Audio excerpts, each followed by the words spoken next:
I want to understand right up front here, please. What brought you to this in your life? Why are you at a point in your life now? Your wife obviously believes in God. Your children do. We just discussed it, but you yourself don't. But yet you have this connection with people, and you are sort of in your own way. I kind of say spiritual, but there is a connection with you, I think, in whatever regard. Where is it that you got to your life where you just felt that it's unbelievable, there can't be a God, it never happened? Can you bring me there? You know, I try to figure out why people give up their religion, or, you know, like the atheist communities across the world where children are taught to be atheists, and some of them reject their religion. And I realized that after a point that my hostility toward God and religion, the anger I had, was the treatment that I had. Because when I was 6 or 7 years old, sitting in the synagogue, I loved God. I mean, he was the most important thing next to my grandmother and grandfather, who were on both sides of me in the synagogue. And I loved my parents, but my grandparents were the center of my universe. And when my grandmother died at 7, when I was 7 years old, and my grandfather went bankrupt, and we went from upper middle class environment to Madison and St. Paul, and went to Madison, Wisconsin, and went to we lived right next to the railroad tracks, in practically a shack. And that's when I started really getting the thing about being a Jew, and the amount of fights I had to go through, and the comments that were made. And what happened with me is that, and that's why I believe that my changed from being a religious person to an atheist is emotion-based. And the emotion that was based on was anger and hatred, because I felt that people hated me, and I couldn't figure out why, because, like they said, you killed Christ. I said, I didn't even know the guy, you know? And so why are you picking on me? And I went from a wimpy kid to the kind of fighter that I only had to fight once when I got into a neighborhood. But I had a fight. And it wasn't the physical thing that hurt, it was the emotional. And then I did what, like Eric Fromm talks about in one of his books, is when you begin to live with the majority, and I was one of the few Jewish kids in the neighborhood or in the city, I took on the belief system of the majority, and I became anti-Semitic. And so what I ended up was I wasn't liked by the Jews, and I wasn't really liked by the Gentiles. So it put me in the unusual position of figuring out, well, what is important to me? Yeah. And then when my dad died, and at that point we had been studying Dianetics, we'd been studying occult, we'd studied all different kinds of religions, and I thought that he was going to, when he died, that he would come back. He died in my arms when I was 19, and I didn't take it. I didn't take it too seriously. Death is just a way station. But about 3 months into it, I turned at our store where he usually sat, and I was going to say something to him, and he wasn't there. And then it was just like getting hit by a brick in the head, and I thought, Christ, this is terrible. There ain't no God, there ain't no nothing, and that's what started me. So okay. It was emotional based. It had nothing to do with intellectual thing. It took me years to get the intellectual basis of atheism. All right, I understand. So let me jump in and ask you now. So, all right, people in their life now, and I want to frame this up this way. There are many people, when things are not going well, whether it be the death of loved ones, again, back to the turmoil where you go from, as you say, an upper middle class family to, living in a shack and barely making ends meet, so on and so forth, where life delivers a rude awakening, or some vicious storm comes in and kills lots of people, or things happen. These are times that I find, Doc, that people question, where is God in all of this? Why is this happening, and what is the purpose to that? Is that sort of part of what you've said here? Is that part of the awakening that you say there can't be a God, there's too much of this evilness, or where is he in our life? If there is a God, why isn't he good all the time? Yeah, and I think the reason that I was able to make the transition from being loved by God and belong to religion, the kinds of things that that the religion gave me, I get from my wife and my children.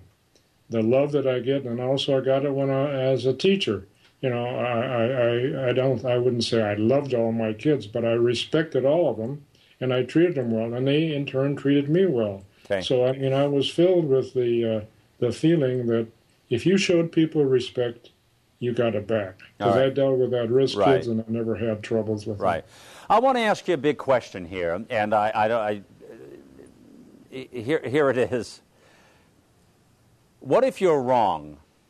And what if there is a God, and you haven't celebrated God or embraced Him in this life, and because of the actions, and even though you're intellectually brilliant and you have many, many happenings and opportunities in your life, you lived a beautiful life, and now the result is you live an eternity in hell. Is that a price that you're willing to pay in case you're wrong?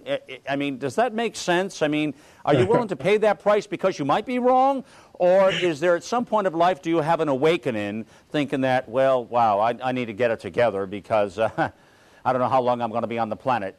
Yeah? Well, I've had a couple of close calls, and they told me I had multiple myeloma at one time, and I thought I was on my way out, and it surprised me that I wasn't worried about dying. I just felt bad about my family and myself. But back to the question you're asking, you know, if it comes to pass, first of all, I've managed to pray in every kind of religion you can think of, so that's got my back. But I feel this way, that if there's a God, I don't want to believe in the kind of petty God that I hear about. You know, someone that says you have to follow my 10 commandments, you have to do this, what I say. To me, God would be someone or something that is forgiving and way huge, something that's really big. And He knows what goes on in my mind. He knows why I did what I did. And if He can't forgive me, then He can send me to hell. Because he isn't worth his shit himself. So having said that now, and that's an interesting frame-up now, but so is it reasonable to say, Doc, that there is a piece of you, and be honest with me here, some piece of your intellect somewhere in this conversation that you do sort of still question it, and that it could be there, and but you are still willing to put it all on the line with the frame-up that you just suggested, that, again, if it's a pity God, it's not going to be worth the price of admission anyway, and God is a fear and loving person. Interesting sort of question here, interesting point of view, but so is it fair to say that there's still a piece of you that questions this, that there's still a piece of you that thinks, okay, there may very well be a God, and yet I've lived, I think, a very good life, or I'm here, I've done the right things, He knows where my mind is, if it's real, and that might be. Am I being too funny here, or does that make sense?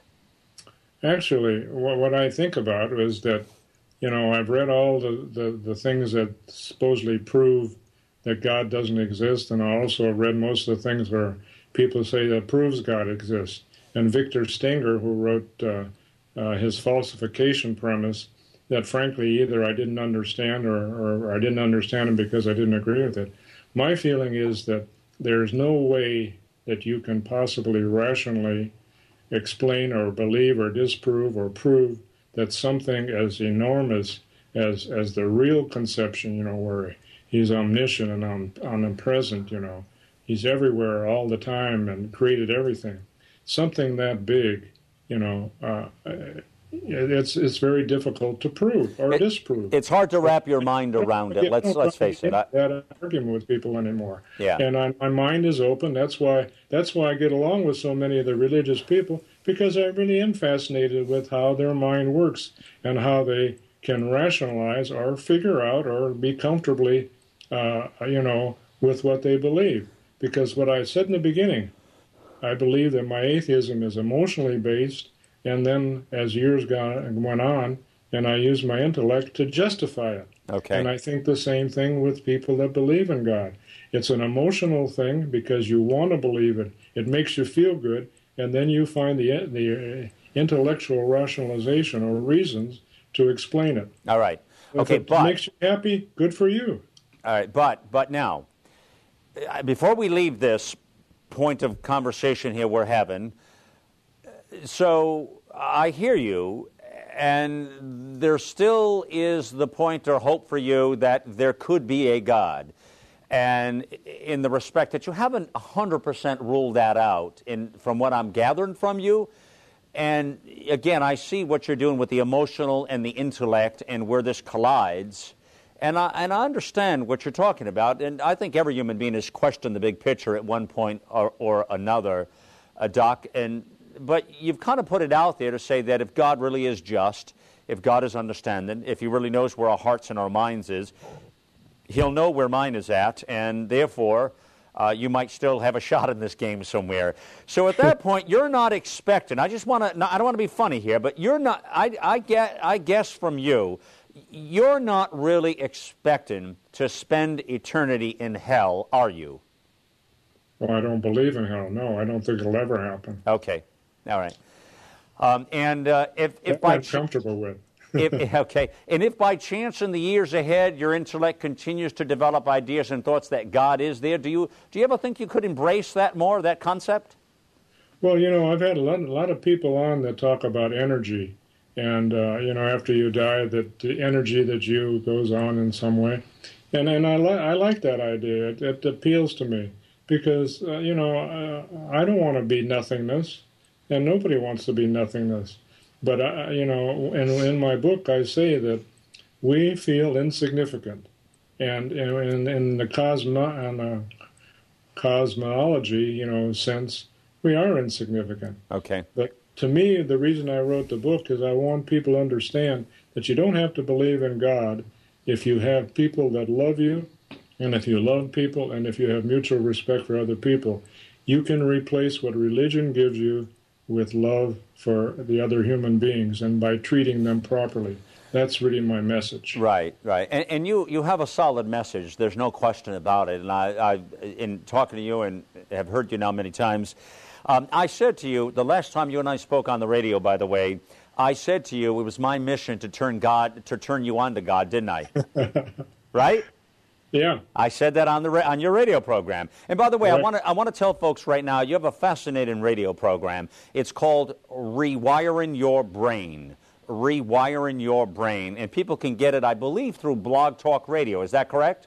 That's right. Blog Talk Radio and then /IC Dr. Rose. ICD?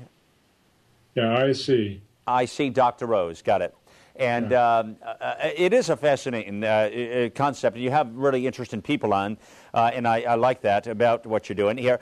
All right, I want to turn the corner a little bit here. I've got a better picture now of where you are, where your thinking is, and you really are more open-minded than you let on. I bet if I work with your wife for a little bit while, I bet you I could bring you a long way, brother. So I got to work with Marie. Is it? Yeah, she's here. I know. But anyways, that's another day, another conversation. But let me just bring you forward now. I want to tell folks that what's really fascinating about you, again, you've written so many books, and you have such an interesting conversation, and I respect that. But you've spent almost 50 years successfully teaching, kindergarten, like this tall here, to grad students. And during that time, again, you've constantly challenged the status quo by asking the question that most people don't want to hear, Doc, and it's why are we doing it this way? Now, I want to touch on that a moment because, Doc, that is a question that I get into trouble with an awful lot because it really is, because that's where you and I have a real common ground. I question everything around me, which is really a brink-thinking mindset of brilliance.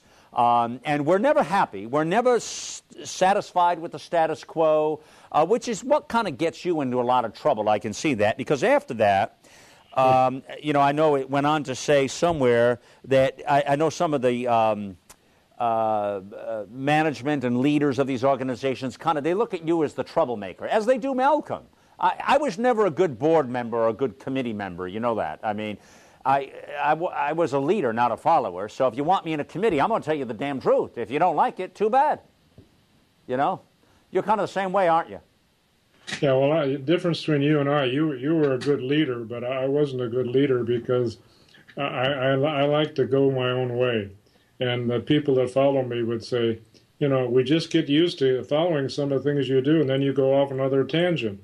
So I realized I had to do things by myself. I see. And that's how I function, and I function well. I see. But one of the things, just one comment here.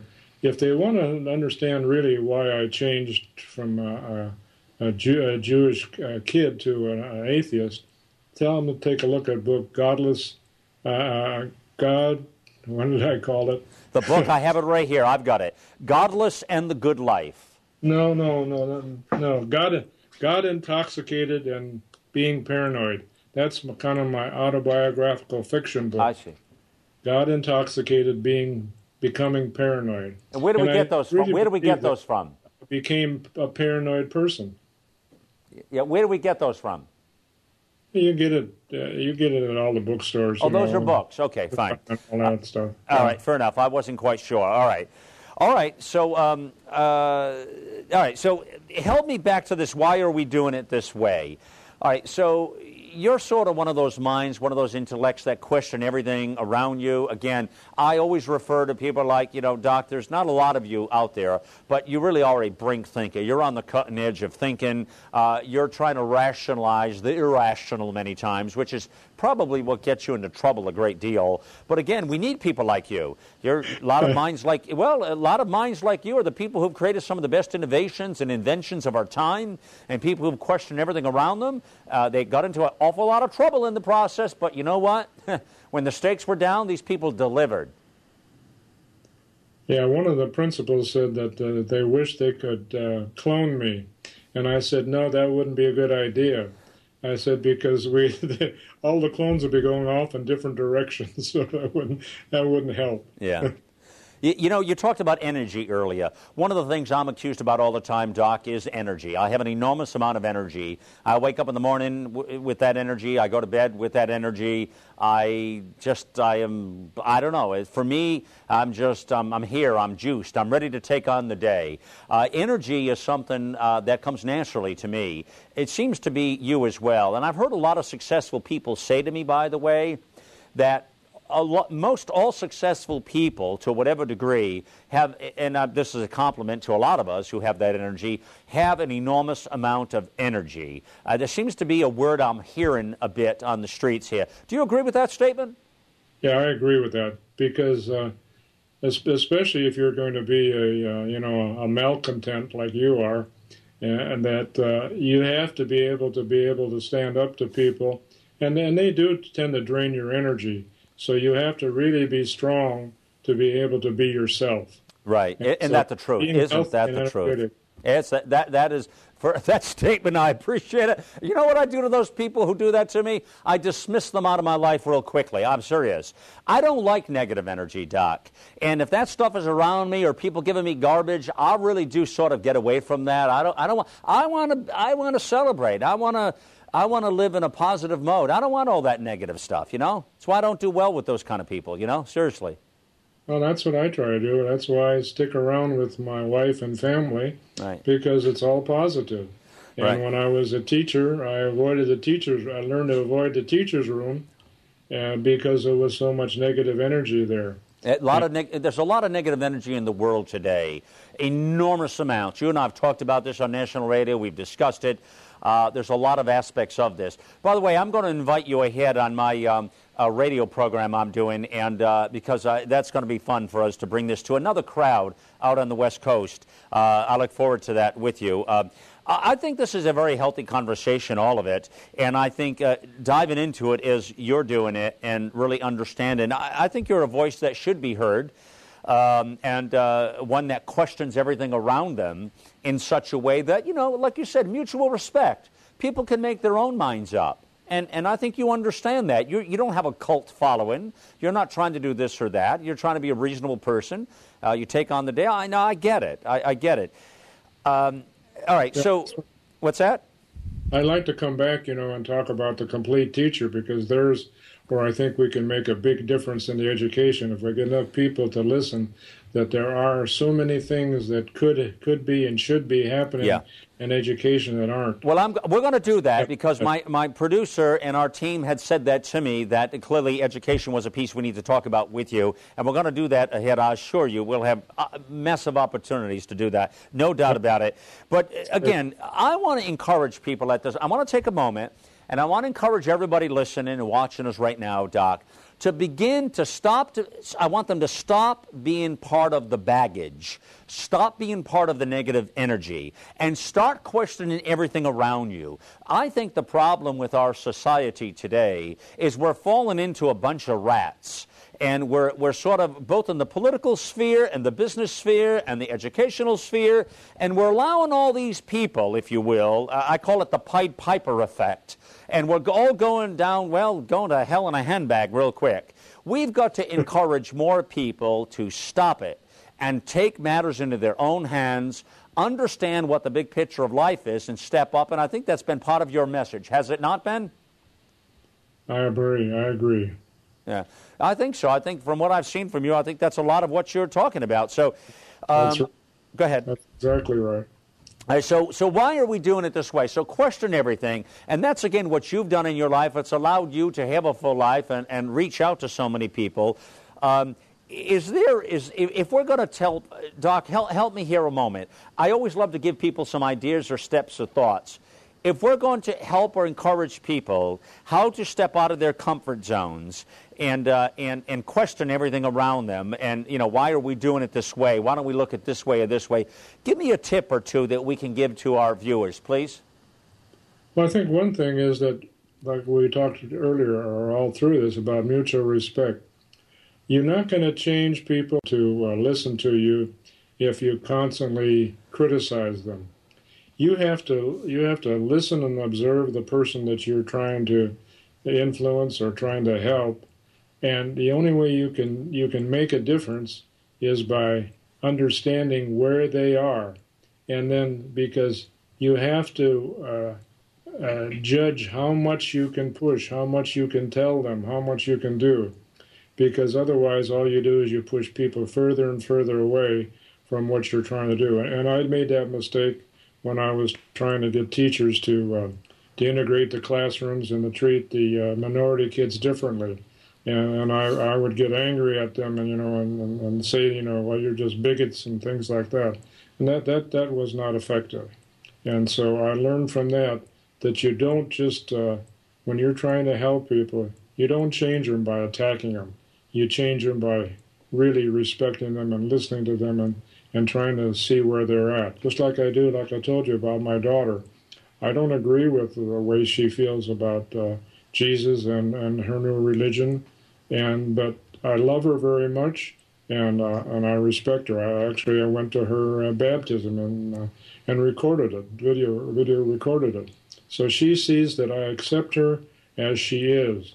But when she wants to ask me something, I'm there, and hopefully can help her become a little bit more open than she is right now in this area. We're speaking with Dr. Robert Rose again. Dr. Robert Rose. The radio show is Rewiring Your Brain. You can get that at Blog Talk Radio. And Dr. Rose, your website, is there a website people can check out for you? Oh, you mean the www.imagineCurriculum.com? Yes, it's imaginativeCurriculum.com. Yeah, it's got most of my books on that. Yeah, I was on it earlier, actually. I just didn't remember the URL, but it's imaginativeCurriculum.com, and you can find out more about Dr. Rose there. You are an interesting fellow, for sure, and there's a reason why God has put you in my life, by the way. I mean that. How do you like that? And by the way, I'm not done. I'm going to continue to work with Marie, your beautiful wife, to get you as brilliant as you are. You're going to pick on me. Huh? I'm going to pick on you for as long as you're here, and I'm going to get you to convert your ways so that we can ensure that you enter the kingdom of heaven. And so that's our goal ahead. You understand? Okay. Hey, listen, I mean that with love and respect. You know that. And back to that mutual respect, and I think you framed that conversation so well. I think the world could learn some real lessons from you in your overarching attitude and what you bring to the program. So, listen, it's a blessing to have you here. And you know what's funny about this interview you and I are doing today, and I'm telling folks right now it's hysterical. We just taped Rabbi Ben Kamen on the show. We had a rabbi just before you I had on. Fabulous man. Fabulous man. You'll check out more about him. And just after you tomorrow, we have the author, the prophet and visionary Vasula Ruden on the show, spelt R-Y-D-E-N. Heaven is real, but so is hell. Well, you know, one of the things I wanted to be on the show for is that, you know, so many atheists, now atheists are the most hated people in the United States. I mean, it used to be, you know, blacks and Hispanics and Jews and everything, but now it's atheists. And there's a lot of people that, you know, are questioning, and I think these people need to be able to come out of the closet without fear. And I hope that they can see that, you know, that it takes courage to come out and say it, but it also, you can do it. And I'd like to get the people to feel comfortable and have the people that they love respect them, just like it happened with the gays and their families. Yeah. Once people understand that you're not trying to destroy them, you're just trying to find your own way in the world, I think that we're going to have a better world. And so people need to treat atheists better than they do. Well, that's well said. Well said, and I don't discard that, although I have to be honest with you. I'm so darn tired of talking about the closet today. I wish the hell people would just move on with their lives and stop telling me what they're doing in the closet, because I really don't want to hear it. Quite frankly, I think there's too much of this closet business going on, quite frankly. In any event, I think everybody should live the life that they wish to live, and whatever that is, God bless them. That's all I can say. So, Dr. Robert Rose, it's just great to have you on. Please give my best to your wife. And again, people will look you up because you are one fascinating fellow. We'll talk again, brother. Good to have you with me. And again, it's Malcolm Aloud here. Remember, folks, get involved, get loud.